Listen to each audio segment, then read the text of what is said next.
What's up, YouTube? Joe Catchpollia sitting on the couch, making some money investing in fractional real estate online, as usual. Today I'm going to share a little bit more about Groundfloor. If you've been watching my channel for a while, you know what this is, but just in case you haven't, it's a platform where they're a lender. They lend money to people who are doing fix and flips or new construction, and then cut those loans up into little pieces and let investors like us buy those pieces. I've been investing on this platform since September of 2024, I believe. Overall, I've felt like I've had pretty good returns. I had initially invested about $15,000. You can see May of last year, I took a big chunk of that off because they artificially paid off a whole bunch of loans. So those loans didn't go full term. The borrowers didn't pay them off. The platform basically paid off the LROs and moved those to another product of theirs. And so that made it so I had cash just sitting on the platform, nothing to reinvest it in. That's going to be important when we look at a little bit of data later. But so since then, I've just been slowly reinvesting. Have never gotten to a point where they had enough pieces of loans for me to want it for me to use up all the cash that I had in there. Now, that's because for a little while I was only putting $50 into each LRO, and then more recently $100.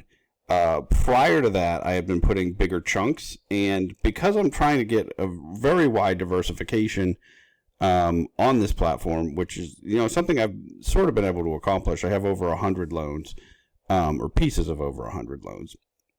What I've tried to do, now is put the same amount into every single one for a period of time, and then I'll slowly grow that. That was my plan.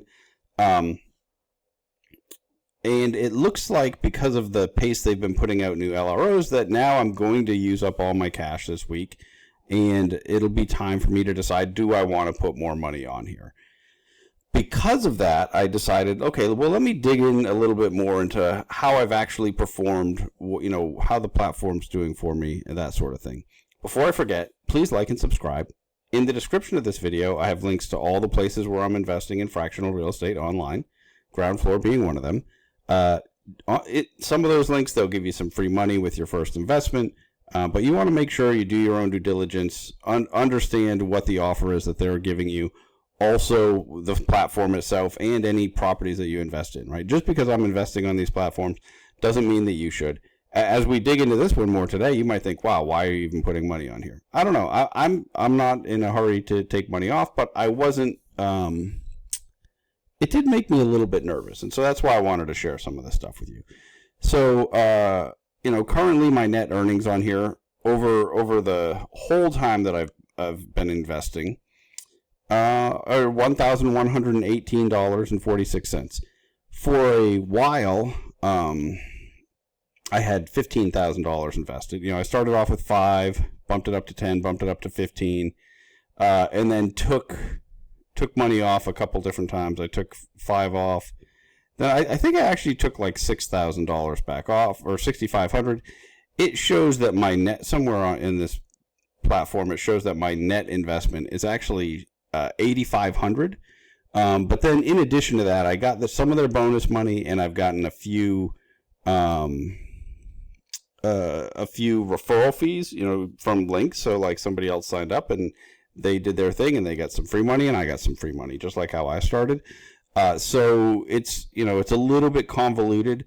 I think that actually looking at it closer to a $10,000 investment over the whole period of time, a lot of, if you've been watching me for a while, a lot of times I'm doing guerrilla math, right? I'm not trying to get to exactly how I'm doing. But I think that's a somewhat fair math to do. And so I've made 11% on that $10,000 is what I've realized, right, in actual income, right, in net earnings. But that's over a year and a half. So that means that it's really, it's a significantly lower annualized return than that. And it was a little confusing to me because I know when I look at my closed loans, my actual rates on those have been, over 11% return. But what's happening is I'm starting to get a lot of these extended. Well, and you can see actually in my closed loans, a lot of those had been extended. But, and I mentioned this the other day in one of the 52-week challenge videos, I noticed that I have 16 extended loans that make up 40% of my portfolio. And this is because these are all very old loans, and I'm going to dig into them a little bit. One of the things you can do here is just sort by last purchased, and this will get you all your oldest ones. And you can see these are the 16 extended ones. 1, 2, 3, 4, 5, 6, 7, 8. Let's see if it makes up all of them. 9, 10, 11, 12, 13, 14, 15. Oh, so I must have an extended one that's newer. But so 15 of these are from all the way back in 2024. That's when I was putting quite a bit more into each loan. I mean, some of them less, like you can see 50, 150, 150. But like the very earliest ones, I was putting 450, 460. I didn't have a good sense of how often they were putting them out, and I had put a big chunk on the platform. And so some of them had, much bigger pieces. And so 16 of these loans, or 15 of these loans, there's, like I said, one of the extended ones is a newer one, end up being a huge chunk of my total portfolio. And so that makes me a little bit nervous, right? Like, because extended, it's not in default, right? But I wanted to dig into, well, what can extended actually mean, right? And so I picked a couple. I looked through a whole bunch of them, and some of them it really is just like, borrowers working to repay with a refinance. They've actually asked for a payoff statement. It seems like maybe there's they're going to do it. A lot of these, the listing was removed. Okay. Limited. So some of these are not good, right? We've had limited discussion with the borrower. We're attempting to reestablish contact. Like, that's not something we want to hear. This loan was being further escalated to default, and the foreclosure process will be started this month. Well, they said that in January, but then they didn't move it to default and start the foreclosure process. This is one that I dug into a little bit more. This is this Glen Road property, and you can see, so one of the things that they did is this property, if you're unfamiliar with how construction loans often work, and fix and flip loans in particular, they lend you the money to buy the property, and then as you start to complete construction, they lend you more and more money. And so they do, and each time you get a little more money, that's called a draw. And so they have these draw requests. And so it looks like they've really only approved 29% of the draw requests, is how I understand this. Now, I could be, there's nowhere actually that I can find where it shows exactly how much is lent to date. But I did a little bit of math on here, and I think that, they probably lent either 90 or 100% of the purchase price, so $110,000. And then of the remaining $109,000, another 29% of that. So it gets you to about a loan of $140,000. Well, okay, this was all the way back in March of last year, and they never did anything else, and they listed it for sale 5 months later. And this is the listing. It's still active on Zillow. So basically they did demo, and then they never did anything else. And there's no explanation what's going on. This has been on Zillow for 223 days. And I actually think, yeah, that's right. It's been on there. And you can see, they listed it. They changed the price a few times. It seems to me that if they do sell this for anywhere close to this, like I said, I believe that currently the loan is only around 140 or 140,000 plus or minus. Let me get my calculator back out. 140. This is what I calculated. If 29% of the construction budget plus the full purchase price. And like I said, I don't remember if that's the exact terms on their loans, if they're lending 100% of the purchase or not. I think so though, because they said the money was advanced for the purchase of the property. I'm not positive. It's something I should dig into if I'm going to put more money on here. I know at one point in time I had looked into it, and I just don't remember at the moment. But so it looks like if this eventually sells anywhere close to this price, which it might not, right? But if it does, it looks like maybe we should be okay with it. I guess though too, if another way to do this math, and this is one of the reasons, would be to subtract their skin in the game from that too, right? So it might be as little as, okay, if we take out another 24,000 minus 24,175, it might be as little as 117,000, and then plus interest, right? So it looks like if this property sells, we might still get a full payout plus interest. Like, this might not be a total loss, despite the fact that the property's been sitting there vacant. Now, 185,000 might just be a really wishful thinking, right? Considering it's been on the market for 223 days, and how long has it been at that price? Yeah, they dropped it down in October, so we're talking about 5 more months since then. Yeah, I think that we probably need a lower price again, right? I don't know that we're actually getting there with that. What it looks to me like they're trying to do is the owner is trying to break even, right? They're trying to get their money back out of it with this price, and I just don't think that that's realistic. Now, I don't know this market at all. That's just me looking at how long it's been for sale and the fact that they really didn't do anything, right? Like, saying this is 29% complete is actually kind of mind-blowing. It looks like they did demo and cleanup, and that's about it. And one of the things that I've noticed over time is, I've helped investors buy and sell properties that were in, varying states of disrepair. And basically, you never get any credit for the demo work that you do, which is silly because it does cost money. But when you demo a property, you often end up getting less for it than if you hadn't done that to begin with, because somebody's going to come in there and think, oh, we're going to be able to keep more of this than whatever surfaces or whatever it is than they actually should, maybe. Or oftentimes that's the case. So this is one, and this is one that I have, I think, 450 in. Is that right? Yeah, 460. So this is one of my bigger ones. I don't have any worry that this is going to end up being $0, right? Like, that's one of the things that I really like about debt.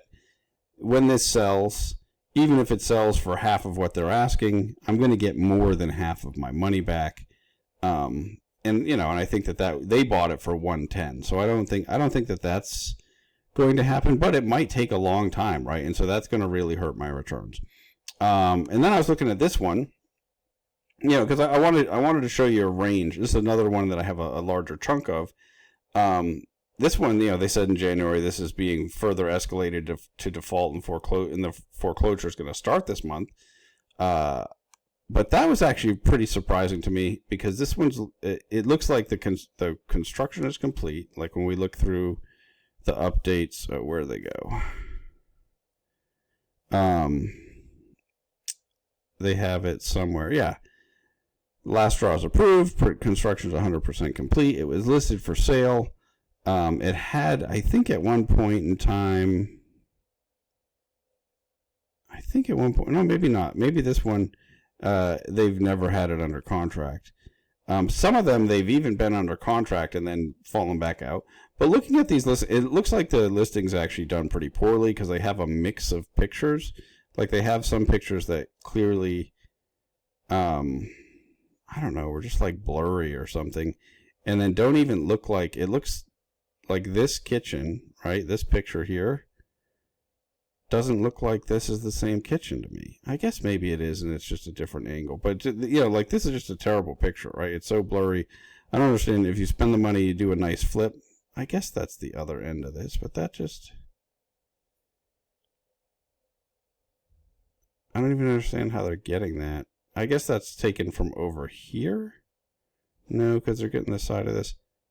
I guess that's the same kitchen, but it looks, I'm having a hard time squaring this picture with this picture. I guess it is, it's like taken from over here looking this way. it just makes this look much longer than it looks in this picture. So I don't know what's going on there. I don't know what happened. I guess it must just be the angles, but and this is just like, maybe it's, sometimes they have like these weird wide angle ones that like flatten things a little bit. I'm not sure. I looked at these two for a long time, and it's hard to say they're the same home, but they really are. Like, when you really look at the details, it just, this looks like it's not the same shape as this island. But anyway, maybe that's all in my head. But yeah, a lot of these pictures look good, but then a lot of them are like these big blurry ones, and I hate it when people list properties like that. But so this one's done. It seems really hard to believe this is only 1,600 square feet when you look at the pictures of these. So I don't know if they added square footage and then didn't put it in the listing. Maybe that's this bonus area or bonus fourth bedroom, office, or playroom. I don't know. But it's only been on the market for 77 days on Zillow. And it's currently listed at $350, which was the original sale projection for it, right? And at $350, they had $78,000 in their cushion, right, in what they call their cushion, and then plus another $32,000 in skin in the game from the borrowers. So this property can sell for a lot less money, and we still get fully paid. So that's sort of like, the range. So like this one here, I believe I'll get paid in full plus interest, and it's just a matter of time, right? And maybe this, because even if this sells for 300, again, at 300, it seems like we're still making profit. Plus you have this skin in the game, which is additional, money that they can lose and we still get paid. Because remember, as the debt holder, we get paid before they get their money back. So I don't know. This made me think about, like, digging into these. This seems like, okay, it makes sense to me why this is still just listed as extended. It's perfectly understandable, right? But and even this one where, okay, they didn't finish it. I mean, this one, I don't know why they wouldn't like put it in default and go ahead and foreclose on it, because I don't understand that the borrower is helping us at all, right? Like, they're in a spot where they're just listing it as is. As a lender, if we foreclose, we would just list it as is. Like, I'm not sure that there's any real benefit to letting them keep that listed. Now, I don't know, maybe for Groundfloor, they like to just not, because I've continually said, I've been lucky I don't have any defaults yet. But, maybe it's because the way they're defining defaults is much differently than I would typically think of a default in a mortgage loan situation. I mean, I think that is what's happening. I think that I'm misunderstood. Like, if their maturity date is 10/25, back when I don't know that I've really talked about. I've talked about a lot of different jobs that I had, but there was a while where I was a mortgage servicer for commercial mortgages, and if the maturity date was 10/25 and it wasn't paid off, we would call that a maturity default, right? And now maybe they've actually extended it, and so if that's the case, they should change the maturity date and then tell us what the initial one was, and then this, the new one. But this is something I had never really paid a lot of attention to, is this percent complete. And you can see, like, okay, and this is why I looked at this Glen Road one, because it was so much lower than the others. And you can see, like, some of these others, too, are, they just never, or like this one, I don't have any, I didn't even read into this one. But, like, the fact that this is 0% complete seems crazy. And they're saying, okay, a foreclosure action was initiated. Well, I don't understand how they do that, but then they don't say this is defaulted.